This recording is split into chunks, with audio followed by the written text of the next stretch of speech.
Rama ju folët për rritjen ekonomike, por ne ndjejmë pak në xhepat tanë dhe kryesisht e kam fjalën te mundësia e ne të rinjve për të blerë një banesë në Tiranë. Aktualisht me çmimet që janë, ne kemi të pamundur të blejmë një shtëpi apo të shlyem një kredi pavarësisht ndihmës së Bashkisë së Tiranës me kredite buta. A do të ketë qeveria shqiptare një iniciativë apo një ndihmes për të rinjt, çiftet, familjet e reja që duan të ndërtojnë dhe ta jetojnë jetën e tyre këtu në vendin e tyre? Tani, s'pari ta fuzim pak në kontekst këtë gjë, sepse duket pastaj sikur edhe në këtë pikë jemi origjinale dhe veçantë. Ne nuk jemi origjinale dhe veçantë në asnjë nga këto problematika. Nëse jemi origjinale dhe veçantë, në fakt, ne si vend jemi origjinale dhe veçantë për faktin që këtë 10 vjeçar kemi bërë një kapërcim të jashtëzakonshëm në çdo aspekt dhe për këtë arsye kemi vendosur veten në një komplet pozicion tjetër ndërkombëtarisht dhe në rajon. Dhe fakti që sot na quajnë front runners në procesin e integrimit të rajonit lidhet me këtë. Pra, ndërsa rritja ekonomike që ndihet sepse pagat tuaja, ato të deklaruarat janë më të larta. Shtodet pa deklaruarat që një pjesë për ju kanë dhe pastaj ato bëhen edhe më të larta. Po kjo është temë tjetër. Sikundër pastaj me që këtu dikush foli për pagat e deputetëve, ata që dalin në buzët e nxjerrjeve çdo natë, marrin paga që deputetët as në ëndër nuk i shohin dot, po i marrin në zezë, kuptohet. Dhe duke qenë se i marrin në zezë, kanë dhe të drejtën të nxjerrin zi gjithkohës nga goja edhe të kërkojnë çuditëra në pritje të revolucionit që po plaken duke e ndërruar. Por, thënë gjitha këto, çështja e kostos së banesave është një problem i madh në të gjithë Evropën, në të gjithë Ballkanin. Shkoni në cilin do vend Ballkanit do ta hasni. Dhe nuk ekziston sot një i ri në Europë me një pagë normale që të ketë shansin të mendojë se të blejë në një banesë. Për këtë arsye, qeverit kanë provuar shumë gjëra lidhur me atë që quhet banesë e përballueshme, jo sociale, se sociale është një kategori tjetër, po e përballueshme. Pra, në rastin tuaj ju nuk jeni një kategori sociale në nevojë, por jeni një kategori sociale që nuk keni mundësinë që të keni akses në tregun e banesave, thjesht duke i referuar punës tuaj. Dhe për këtë arsye edhe ne po bëjmë këtë reformë, po shumë shpejt do ta prezantojmë Agjencinë e re të planifikimit, zhvillimit dhe strehimit, dhe po punojmë me disa formula që besoj do të na japin mundësinë që të hapim një rrugë në fushën që ne nuk e kemi, të strehimit të përballueshëm për kategori të caktuara, për të rinj, për çifte të reja, natyrisht me disa kritere etj. Dhe po do bëjmë çmos që ta bëjmë këtë gjë dhe besoj që në arkun e 2 viteve do shikojmë rezultate konkrete, do shikojmë fillimin e aksesit të shtresës mesme, po themi të re, në strehimin e përballueshëm.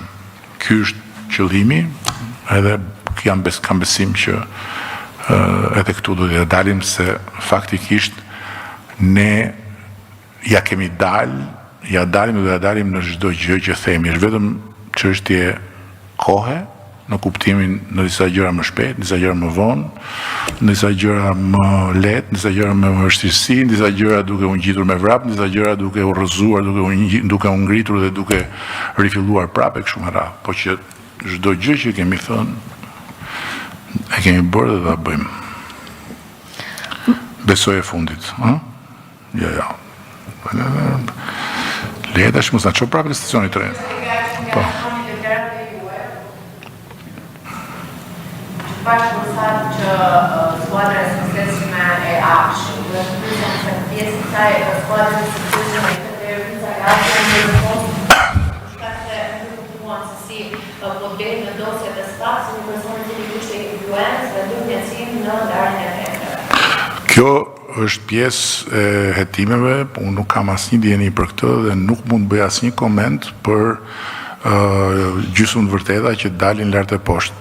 Do bëhen hetime, do bëhet proces, do bëhet gjykim, është proces që do t'rregojë në fund, por di një gjë, që në krye të skuadrës së Akshit është një grua që ka respektin tim të padiskutueshëm, Linda Karçanaj, e cila sot është mas sigurie në një shtëpi me qera ku jeton, pasi ka jetuar deri pak vite më parë në shtëpinë që dikur ishte prindërve në një apartament të kohës komunizmit.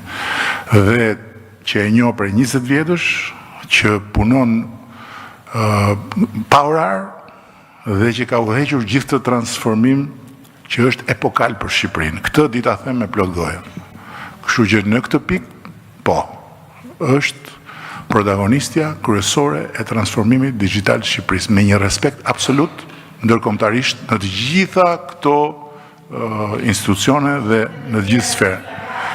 Dhe për pjesën tjetër që juve më pyesni, unë po e përsëris. Çfarë thoni ju sot, bazuar në copza të nxjera rrugëve nga ata që duhet ruajnë sekretin hetimor, nuk është absolutisht e mjaftueshme për të dalë në përfundime mbi fajin apo pafajësinë e njerëzve. Kujdo qoftë. Janë gjysmë të vërteta. Ose janë, jo gjysmë, po janë çerek të vërteta, sepse gjëja është shumë më e madhe, nxjerrët një copë këtu, nxjerrët një copë atje, dhe kjo është e njohur, ka ndodhur edhe në vende të tjera. Ushqehet publiku me këto gjëra për të dënuar në sytë e opinionit njerëz që kanë të drejtën të prezumohen pafajshëm deri kur t'i dënojë gjykata. Degenerohen në publik, krijohet ideja që këtu ka një gjë të madhe, që këta njerëz janë kështu, që ky është llum, që këta janë llum, që këtu llum, atje llum, dalin dhe këta pastaj të kapakët e tenxhereve ndarke që marrin paga maramëndse të padeklaruara, dhe që pastaj flasin për pensionistët, ndërkohë që nuk ju paguajnë pensionistëve atë që ju takon pensionistëve nga rroga e tyre, edhe vazhdon historia. Unë nuk marr pjesë në këtë histori. Unë thjesht dhe vetëm jam në dispozicionin tuaj si personazh që të më fusi në tenxhere nga mëngjesi deri në darkë. Po mos harroni një gjë, mua çfarë nuk më vret vetëm më forcon. Këtë keni parasysh. Kështu që po doni të më dobësoni, mos tentoni të më vrisni.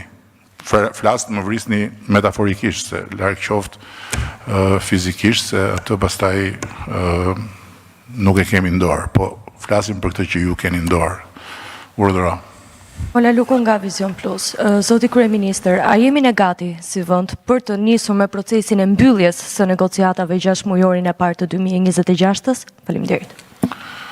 Po të shikojmë a jemi gati as jemi gati. Unë di që unë nuk e kam nxjerrë nga xhepi, siç thoshin tenxheret në kohën e fushatës. I mbani mend tenxheret apo jo?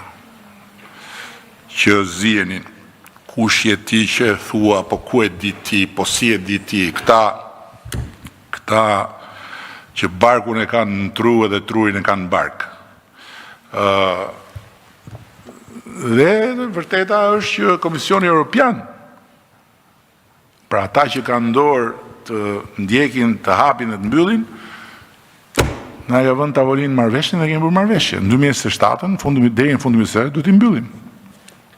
Por natyrisht ne duhet bëjmë pjesën tonë. Kështu ne do bëjmë pjesën tonë, ne do bëjmë pjesën e tyre, tenxherët do bëjmë pjesën e vet, edhe të gjithë do përgjigjen për secilën pjesë. Përgjigjen të nxerë dhe marrin në zgjedhje kuptohet, kështu që do kemi zgjedhje prapë, do shohim.